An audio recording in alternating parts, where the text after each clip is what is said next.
ఏపీలోని ఆ జిల్లా బీజేపీలో విభేదాలు చక్కబడుతున్నాయి. కొద్ది రోజుల క్రితం వరకు ఉప్పు నిప్పులా ఉన్న నేతలు ఇప్పుడు కలిసి పనిచేస్తూ అభివృద్ధిపై ఫోకస్ పెట్టారు. ఫలితాలు సాధిస్తూ ప్రజల మన్ననలు పొందుతున్నారు. ఇంతకీ ఎవరా నేతలు, ఏ జిల్లా?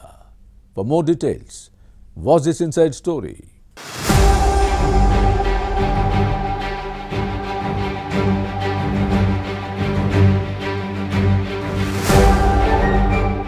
ఒకప్పుడు తూర్పుగోదావరి జిల్లాలో బీజేపీ అంటే సోము వీర్రాజు ఒక్కరే ఉండేవారు. కొందరు చోటామోటా నేతలున్నా వారు పెద్దగా పాపులర్ కాలేదు. ఎన్నికల ముందు వరకు సోము వీర్రాజు పార్టీ రాష్ట్ర అధ్యక్షుడిగా ఉండేవారు. ఆ తర్వాత పురంధేశ్వరి బాధ్యతలు చేపట్టారు. ఈ ఇద్దరు నేతల మధ్య విభేదాలు ఉండేవి. అయితే గత ఎన్నికల్లో టీడీపీ, బీజేపీ, జనసేన పొత్తు తర్వాత జిల్లా కమలదళంలో మార్పు కనిపిస్తోంది. బీజేపీ రాష్ట్ర అధ్యక్షురాలు దగ్గుపాటి పురంధేశ్వరి రాజమండ్రి ఎంపీగా ప్రాతినిధ్యం వహిస్తున్నారు. నల్లమిల్లి రామకృష్ణారెడ్డి అనపర్తి బీజేపీ ఎమ్మెల్యేగా ఉన్నారు. 2014లో టీడీపీ ఎమ్మెల్యేగా పనిచేసిన ఈయన 2019లో ఓడిపోయారు. ఇక గత ఎన్నికల్లో అనపర్తి టీడీపీ టికెట్ ఆశించారు. కానీ పొత్తులో భాగంగా కాషాయ పార్టీకి సీట్ ఇవ్వడంతో నల్లమిల్లి నిరాశపడ్డారు. కానీ రెండు పార్టీల అంగీకారంతో కాషాయ కండువా కప్పుకుని పోటీ చేసి గెలిచారు. ఈ వ్యవహారం బీజేపీలో అంతర్గత విభేదాలకు దారితీసింది. ఆధిపత్య పోరుకు కారణమైంది. గత ఎన్నికల్లో కొందరు నేతలు రాజమండ్రి ఎంపీ అభ్యర్థి దగ్గుపాటి పురంధేశ్వరి, అనపర్తి నుంచి బరిలో దిగిన నల్లమిల్లి రామకృష్ణారెడ్డి గెలుపు కోసం బాధ్యతగా పనిచేయలేదనే విమర్శలు ఉన్నాయి. ఎన్నికల తర్వాత బీజేపీలో నేతల నియంతృత్వ పోకడలు, పెడధోరణులకు చెక్ పెడుతోంది పార్టీ నాయకత్వం.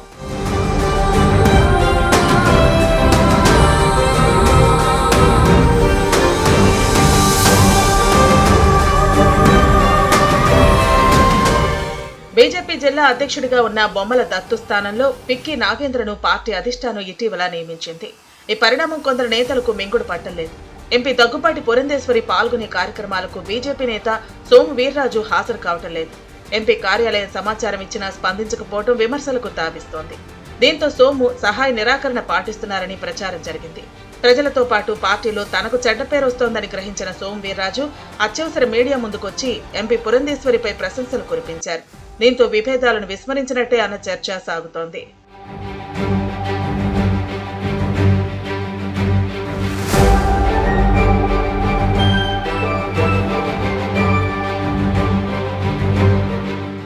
పురంధేశ్వరి ఓ వైపు నియోజకవర్గ అభివృద్ధిపై దృష్టి పెడుతూనే మరోవైపు పార్టీ నేతల మధ్య ఉన్న విభేదాలను పరిష్కారంపై ఫోకస్ పెడుతున్నారు.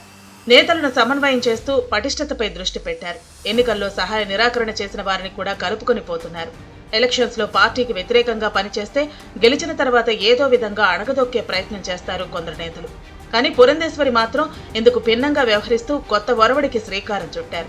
వేదంలా ఘోషించే గోదావరి చెంతన ఉన్న రాజమండ్రి అభివృద్ధికి కేంద్రం నుంచి నిధులు తెస్తున్నారు. అమరధామల్లా శోభిల్లేలా చేస్తున్నారు. శతాబ్దాల చరిత్ర ఉన్న సుందర నగరానికి సరికొత్త అందాలు అద్దుతున్నారు. రైల్వే స్టేషన్ అభివృద్ధి పనులు జరుగుతున్నాయి. వేవ్ లాక్ బ్రిడ్జ్ ని పర్యాటక అభివృద్ధి ప్రాంతంగా తీర్చిదిద్దేందుకు ప్రయత్నిస్తున్నారు. దివాన్ చెరువు దగ్గర ఫ్లైఓవర్ నిర్మాణానికి చర్యలు తీసుకుని అందరి మన్ననలు పొందారు.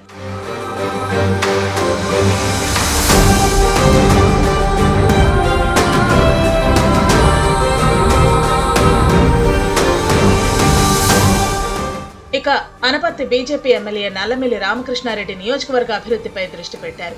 కూటమి పార్టీల శ్రేణుల మధ్య అభిప్రాయ భేదాలకు తావు లేకుండా అందరినీ కలుపుకుని పోతున్నారు. రైల్వే శాఖ మంత్రి అశ్విన్ వైష్ణవ్, కేంద్ర సాంస్కృతిక పర్యాటక శాఖ మంత్రి గజేంద్ర సింగ్ షెకావత్, రోడ్డు రవాణా, జాతీయ రహదారుల శాఖ మంత్రి నితిన్ గడ్కరీని కలిసి నియోజకవర్గంలోని పలు ప్రాజెక్టులు నిధులు మంజూరయ్యేలా చర్యలు తీసుకుంటున్నారు. కేశవరం, లక్ష్మీ నర్సాపురం దగ్గర రైల్వే ఓవర్ బ్రిడ్జిల నిర్మాణానికి కేంద్రం నిధులు మంజూరు చేసిందనే చర్చ సాగుతోంది. విభేదాలకు తావు లేకుండా జిల్లా నేతలతో సఖ్యతగా ఉంటున్నారు నల్లమిల్లి రామకృష్ణారెడ్డి. కేంద్ర రాష్ట్ర మంత్రులను కలిసి నియోజకవర్గ అభివృద్ధికి కృషి చేస్తున్నారంటూ కూటమి నేతలు ప్రశంసిస్తున్నారు. జరుగుతున్న అభివృద్ధి పనుల పట్ల అనపర్తి నియోజకవర్గ ప్రజలు కూడా సంతృప్తి వ్యక్తం చేస్తున్నారు.